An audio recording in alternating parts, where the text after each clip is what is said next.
Ooh, baby kicked. Yeah, hey girl, I still like you. You still my friend. Yeah. I just had to get that out. Get that off my chest real quick. Hey mommies and mommies to be. Welcome to Mom Life Tuesdays. Here we discuss the truth about pregnancy and eventually motherhood. If you enjoy the video, like it. And if you relate to the experiences, comment. And if you like the vibe, share with another mommy or mommy to be. Today, we're going to be discussing bodily changes in the first and second trimester. Now, let's get into the betrayal that is motherhood. I have a list. I wrote myself a nice little list of all the things that changed during my first trimester. Let's start with all the foods that get cut out cold turkey, shall we? And speaking of cold turkey, that's number one. No more lunch meat. Can you imagine?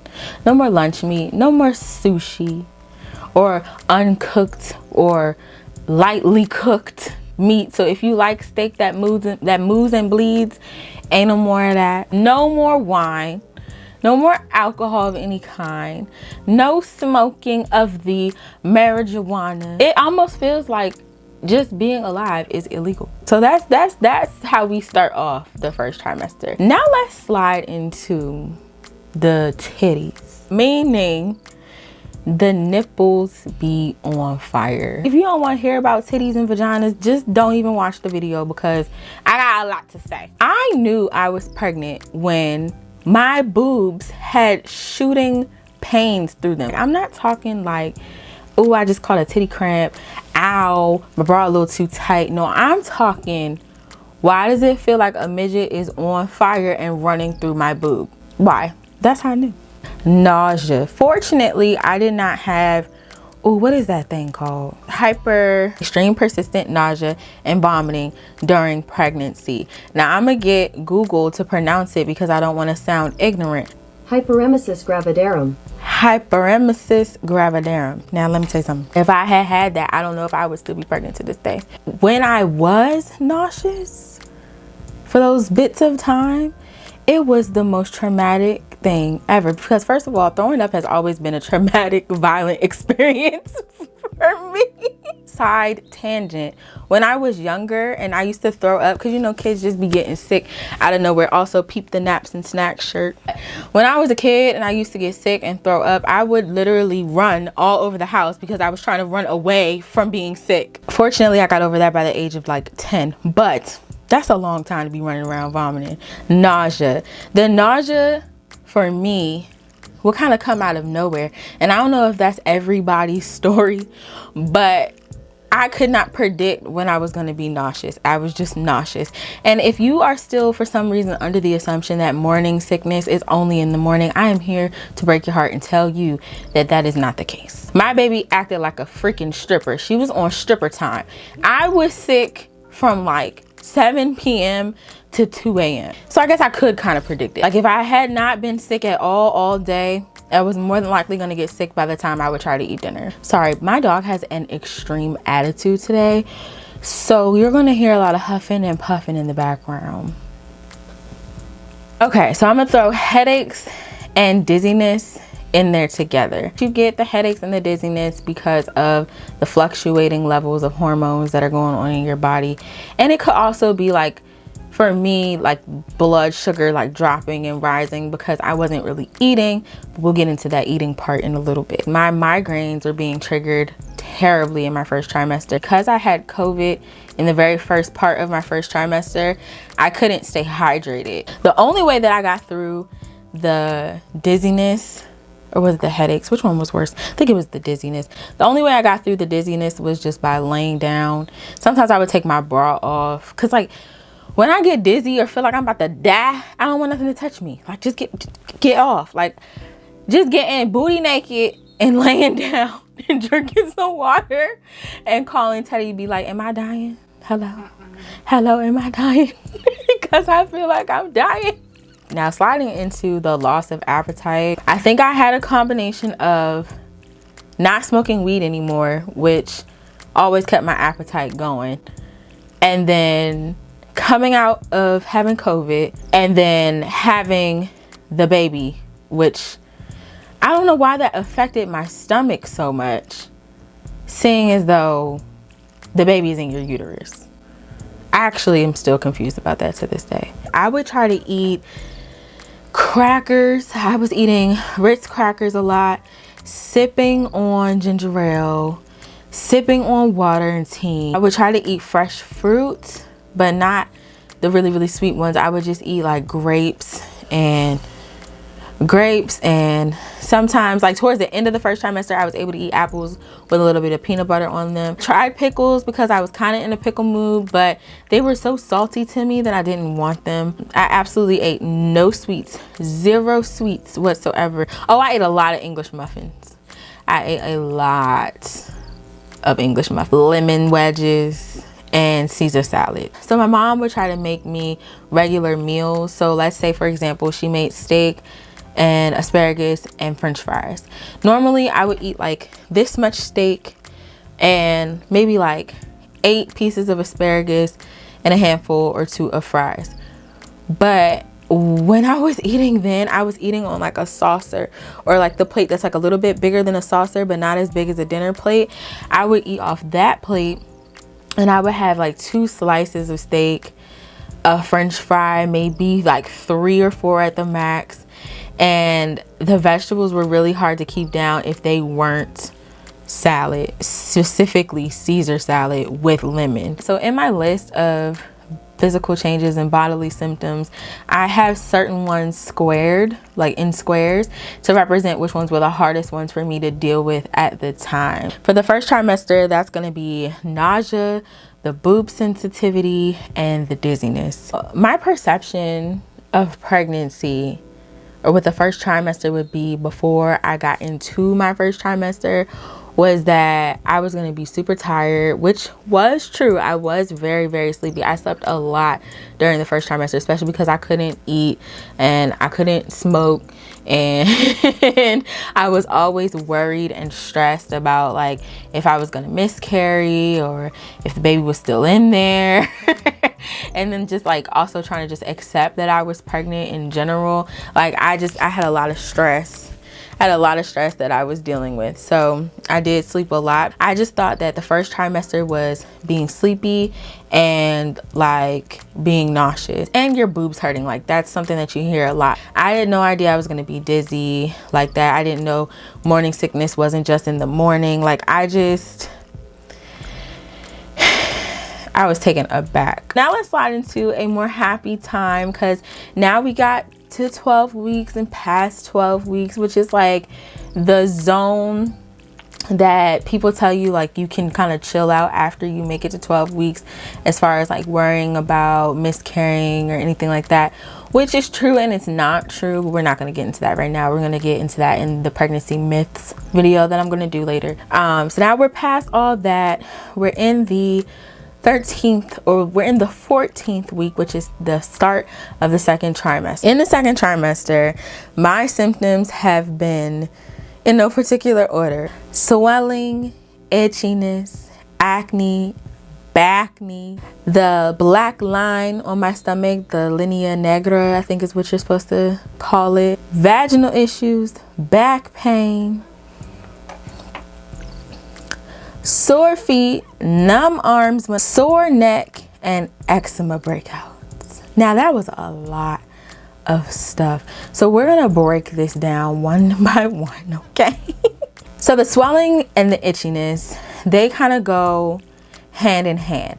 I noticed that where I'm swelling or bloating gets itchy. So starting with the swelling, my feet swell occasionally. Fortunately, so far, hold on, I'm thirsty.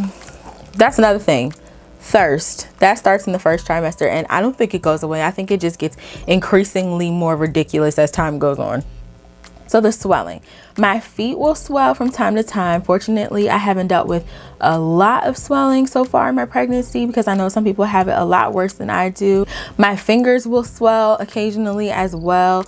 And what else? My ankles. So I noticed going into the beginning of my second trimester that when I would take my socks off at the end of the day, I would have serious lines and cuts, not like bleeding cuts, but imprints. I would have serious imprinting from the sock in my lower part of my calves, top part of my ankles, like where the cankles be at. Fun fact, when I was getting dressed for the gender reveal, Teddy was putting oil on my feet for me, and when I went to go put on my shoes, girl, it looked like Vienna sausages being cut by some tight ass floss. It was terrible. Teddy had to literally pull the shoe off my foot, and again, it was a sandal. He had to like press my big toe down, like press the fat down and pull the sandal off.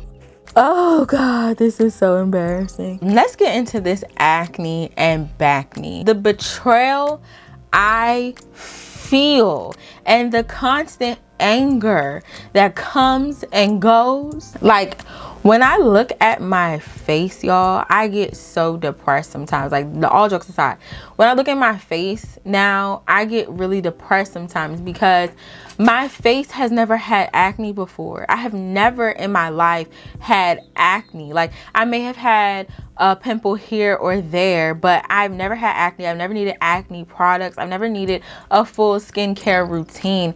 And this baby, Miss Carla, came through and destroyed my skin. Like, my face has so many blemishes. My eczema patches from childhood are flaring up. My back is breaking. I literally have pimples on my back. My arms right here are breaking out. Like, I told Teddy, I feel like I'm a fucking piece of braille. Like, somebody blind could just come up and like touch my back or touch my face and figure out the keys to life. I have no more words. But the way that I have been dealing with it is by trying out different skincare products. Right now, what's really been working for me is the, what is it? The CeraVe. It's the CeraVe foaming facial wash and the moisturizer, and that's all that I use. Like, I don't even use exfoliators anymore. Like, just those two products, because everything else just doesn't do my face well. If y'all have any suggestions on that, please let me know. Let's talk a little bit about eczema. What I have learned in the second trimester is that if you've had eczema at any point in your life, you are more likely to redevelop the eczema in your pregnancy. I'm getting eczema on my ring finger. Like, at first I thought the baby made me allergic to gold, and I was like, ain't no way I'm allergic to gold. So the eczema is flaring up all over my finger that I would wear my engagement ring on. But fortunately, I have been told of the Holy Grail. So the solution to any type of severe itchiness while you're pregnant is A&D ointment. And the best part about A&D ointment is you're going to need it when you have your baby anyway. The vaginal issues, now listen. Let me tell you something. My vagina has betrayed me. Betrayed me. I'm gonna try to say this in the quickest, most succinct, straight to the point way that I can to get you to understand what your vagina be going through when you pregnant. This is actually the perfect scenario because I actually forgot about one of the symptoms.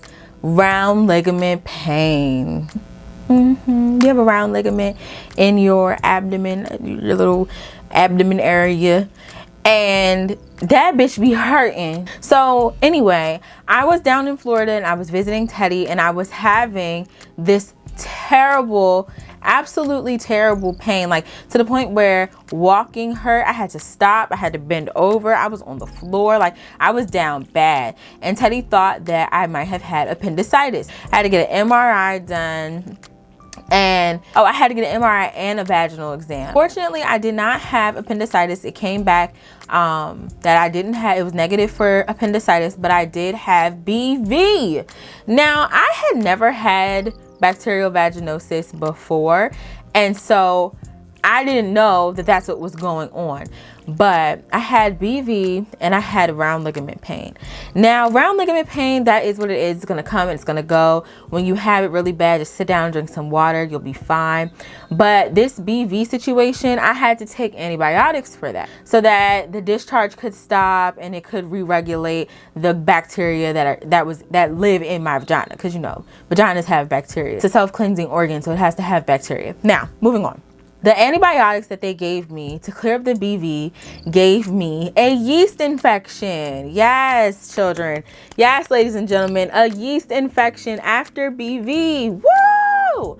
So I'm sitting here like, how am I supposed to solve the yeast infection? There are medicines that you are allowed to take as a pregnant woman and medicines that you are not allowed to take as a pregnant woman. So for the yeast infection, I had a virtual patient first phone call and the doctor prescribed me a certain medication. And fortunately, because I have so little faith in the medical system, no offense, Teddy, I Googled it after the fact just to make sure that I could take it as a pregnant woman. That was the #1 medication for yeast infections that has been proven by the FDA to cause miscarriages. Can you imagine? A trained licensed medical professional was about to prescribe me miscarriage medicine. So I call my OB and I tell her that I have a yeast infection, so she prescribed me Monistat. But now, for everyone who knows what Monistat is, and you know it comes in many a form, I had to take the cream suppository form. Not fun. So eventually that cleared up and I was super excited. And then I got another yeast infection. Because why? Ladies and gentlemen, you might know the answer by now. When you're pregnant, you're prone to yeast infections and BV. Why? Because of your hormones. Cheers. The second set of vaginal issues that you will experience is random discharge. It's disgusting. It really is. And it's annoying. And the thing that pisses you off the most about it when it starts happening is that you realize you actually have to touch it to figure out what it is. Because there's so many different kinds of vaginal discharge that can stem from literally just being sexually aroused all the way down to a STD and a STI. And the only way that you're going to figure it out is by what it look like, what it feel like, what it smell like. Talk about humbling. So those are some of the symptoms of the second trimester, but we're not done. We're gonna move into the last two that are really trying me as a woman at this current point in my life. Once you start showing, you're no longer allowed to sleep on your stomach. That makes sense, right? That's common sense. What I didn't know is that you can't sleep on your back either. Okay, you can't sleep on your back either. Why? Because all the amniotic fluid that you're collecting and the size of your uterus and the weight of the baby, even if they aren't weighing that much at the time, will put too much pressure on some pressure point in your body and it'll stop your blood flow, will limit your blood flow. That leaves you with left side sleeping or right side sleeping or a mixture of the two. So what's been happening to me is that I'll wake up every 2 hours or so and my arms, both of them, will be completely numb, like dead. Like, you know how when you crisscross applesauce as a kid on the reading carpet and by the time you get back up, your legs feel like they are burning? That is what happens to my arms when I sleep. Let's combine that with frequent urination, back pain, round ligament pain, and vaginal issues. The second trimester is a whore. She takes everything from you. The only upside is my appetite is back and I have energy. I don't know how I have energy considering I don't really get to sleep, but I have energy. Now, I am not in my third trimester yet.